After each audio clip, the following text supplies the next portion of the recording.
everyone. My name is Rita Piçarra and I'm retired at the age of 44. But it wasn't always like that. I grew up to a middle-low-class family in the suburbs of Lisbon. Both my parents had 2 jobs to give us a little bit more of comfort. And it was more or less in high school that I realized what I wanted to be when I grew up. I wanted to be an auditor. And so I was the first person in my family to attend college. I went to ISCAL, I did a degree, and I started working in auditing. After 4 years, I didn't have a personal life. I worked from 8 a.m. till 3 a.m., non-stop. I was progressing a lot in my career, but suddenly I realized that something was missing. My personal life and a boyfriend, probably. And that's when I decided to change. I wanted something different. I wanted the cliche of a work-life balance. I wanted more time for myself. So I decided to send some resumes. I was fortunate enough to be considered to start working at Microsoft. And when I started working at Microsoft, one of the very first questions my manager asked me was, Rita, have you done your career development plan? And I was like, have I done what? I have no clue what you're talking about. Of course, I didn't say this. First day on the job, I said, in a minute, I'll do it when I realize what it is. So the career development plan is asking ourselves, what do I want to be when I grow up? I was like, okay, so what do I want to be? When we're little, everyone asks us this question, right? And we say, I want to be a firefighter and I want to be a doctor. I did say I want to be a doctor, but then I realized I'm afraid of blood. And so that was never a good plan. If you're probably younger, you're going to say you want to be a TikToker, influencer, or a YouTuber, or something in the middle. My daughter, I think she wants to be a makeup artist, and that's fine.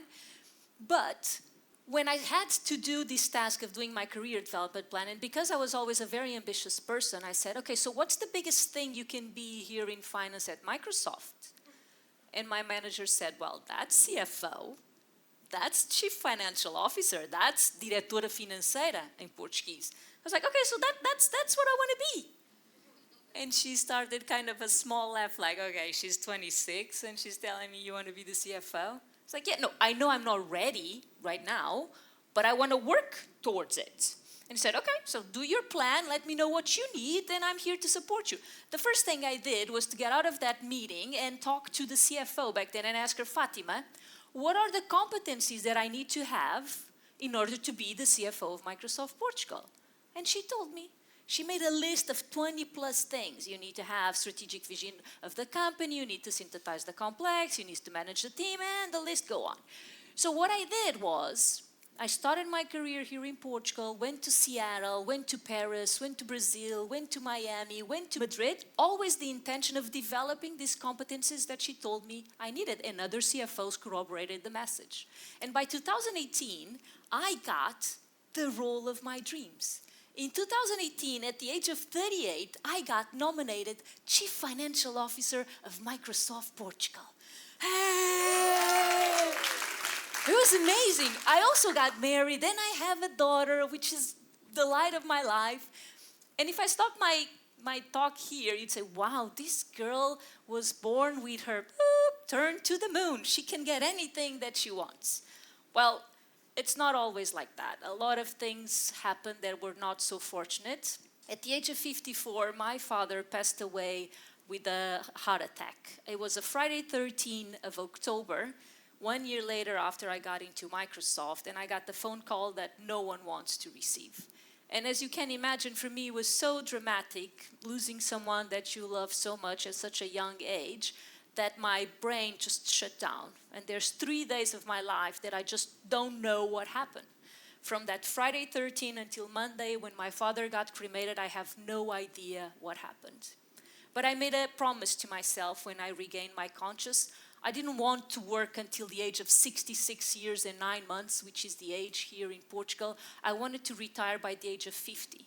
Because if it happened, the same thing that happened to my dad and later to my mom, who passed away at 59 also, when was I going to have time to do all the things that we postpone, all the things that we say we'll get done and we'll get to when we retire? So for me, it was imperative to stop at the age of 50. But for that, I needed a plan. Not just a career plan, I needed a financial plan also. So I started my financial plan, I started planning, I started saving, I got a lot of money together, I started investing, which is something that I didn't know. My parents taught me how to take control of my money, they taught me how to save money, but they didn't taught me how to invest.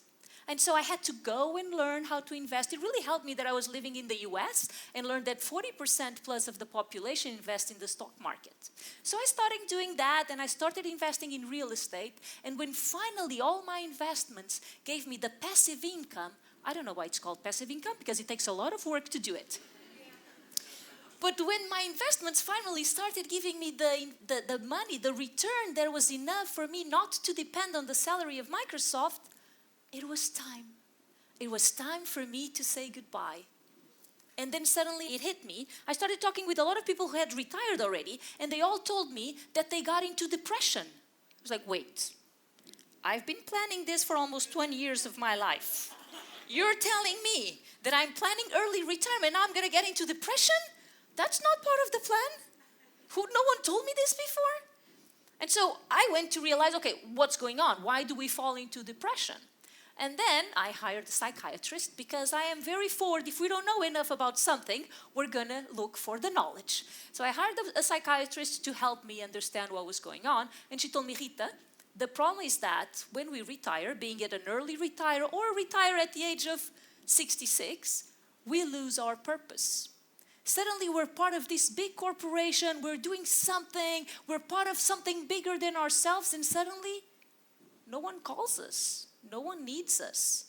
No one tells us, can you approve this purchase order is really, really good, the return is really good, it's a really good investment. No one. And so for me it was clear, I needed to find a new purpose for my life. I needed to feel that I was still contributing. I said, okay, so what I'm going to do, I am going to do volunteering. And maybe I'll teach some classes for people who are seniors, because probably the young people don't want to hear me talk. So I'll just focus on the older people. Maybe they'll allow me to teach some classes in university. And that's what I did. That was my plan. And I left Microsoft. I asked for my last day to be the general meeting of of Microsoft, a room full of people. And I got the best gift anyone can get when we leave a company. It was a standing ovation. I left Microsoft feeling proud of the work that I had accomplished. And then I went on vacations. Do you know where I went on vacations? To the Algarve. But it was the best vacations of my life. My phone didn't ring. No one communicated with me. I truly rested. And when I came back to Lisbon, I got an invitation to speak at a podcast, a very well-known podcast in Portugal that went completely viral. And then suddenly, my purpose that had been, I'm going to do a lot of volunteer, non-profit organizations, maybe I'll teach at a university, becomes something like this. Public speaking. I think I'm still trying to help people, at least inspire people to do something different in their lives, but it completely gave a turn to my life. So today, I want to talk to you about the future. Most times we hear about the future as this distant thing that is going to happen somewhere in the future, long, long, long, long away from now. It's not true. The future is now. It happens today. It's in all the decisions that we make. It's in every single choice, in every single situation that we encounter. How do we react to it? It's going to dictate our future. But what do I see in the society where we live right now? Is that we live in this routine. We do things in autopilot. We don't ask ourselves, have you done your career development plan? We don't. We think we still have time. It's still far away. But one thing that my life has taught me with the passing of both my parents is that we need to start living more intentionally. So I want to share with you the 3 main pillars that allowed me to reach the place that I reached. Eu não consigo mudar, né? This was in Portuguese. Have you seen I can't change the slides? Oh, there you go. It changed. Magic. Ta-da! And so these are the 3 pillars that I want to start with you today that I believe fundamentally changed the way I looked at my life. And I'm not going to talk about money today. That's going to be to another purpose, to another company. But let's start with the first one, ambition. Have the courage to dream big. Second one, about collaboration. We don't need to do it alone. And the third one, about purpose. Building something that impacts the world positively. First one, ambition. So as I said before, when we're kids, everyone asks us, right? Were you asked that question, what do you want to be when you grow up? We all were. But what happens? We go to university, we finish whatever we're doing in college, studying, getting an education, and then we enter the job market, or we are entrepreneurs and we start our own thing. But sometimes we forget to ask ourselves, what do we want to be when I grow up?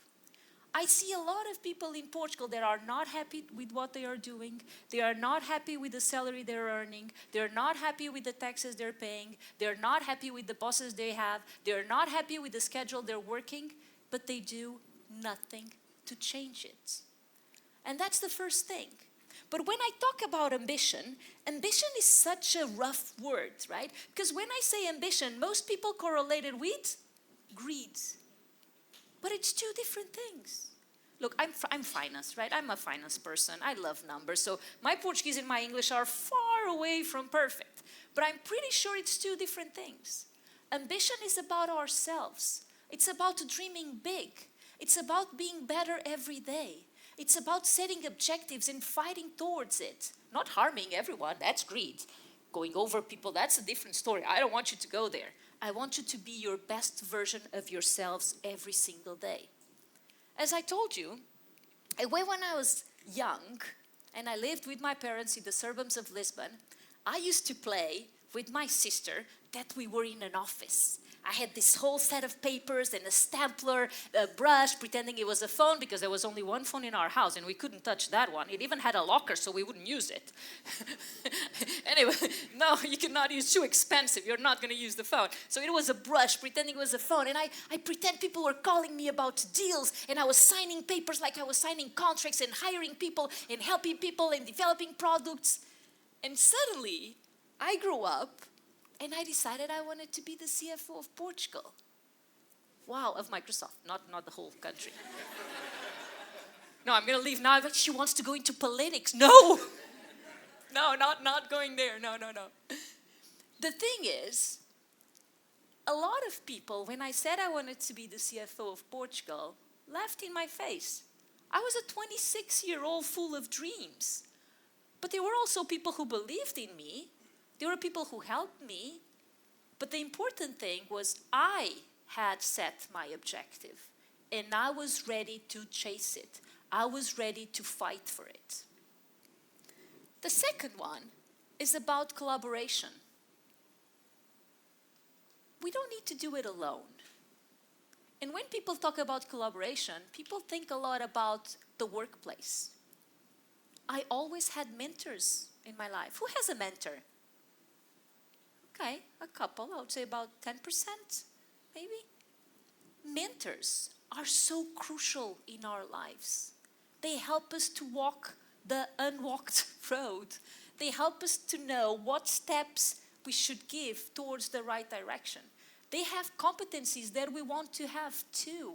And we can help them and they can help us. We rise by lifting others and letting them lift us. So when we think about reaching further, there's no shame of asking help. There's no shame of telling, I don't know how to do it. I don't know how to get there, but I know someone who helped me. I know someone who can get me there, and I'm going to ask for help. But when we think about collaboration, it's not just in the office. It's just not in the corporate side. The biggest collaboration of all is at home.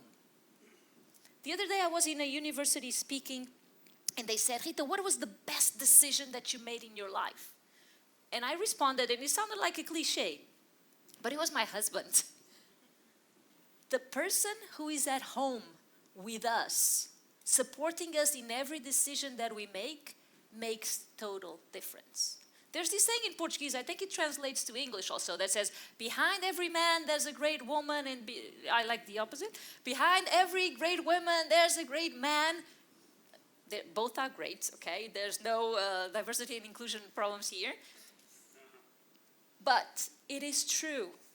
It's not just because he's behind, not because he's less than me. He's there because if I fall, he's going to help me rise up.